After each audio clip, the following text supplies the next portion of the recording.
ചേന്ദമംഗലം കൂട്ടക്കൊലപാതക കേസിലെ പ്രതി ഋതു ജയന്റെ വീട് തകർത്ത കേസിൽ 2 പേർ കസ്റ്റഡിയിൽ.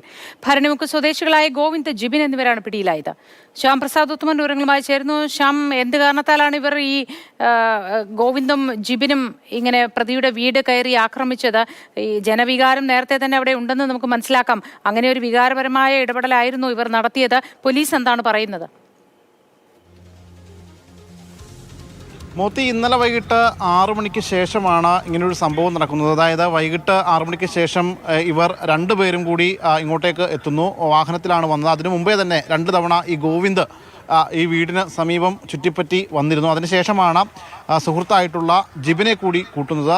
ഭരണിമുക്ക് സ്വദേശിയാണ് ഈ ഗോവിന്ദ്. ഈ ഗോവിന്ദ് എന്ന് പറയുന്ന ആൾ ഋതുവിൻ്റെ സുഹൃത്തായിരുന്നു എന്നാണ് മനസ്സിലാക്കാൻ കഴിയുന്നത്. ജിബിൻ നിലവിൽ പരിക്കേറ്റ് ചികിത്സയിലുള്ള ജിതിൻ്റെ സുഹൃത്തു കൂടിയാണ് എന്നും മനസ്സിലാക്കാൻ കഴിയുന്നു. ഇവർ 2 പേരും കൂടി എത്തിയാണ് ഈ ഋതുവിൻ്റെ വീട് തല്ലി തകർത്തത്.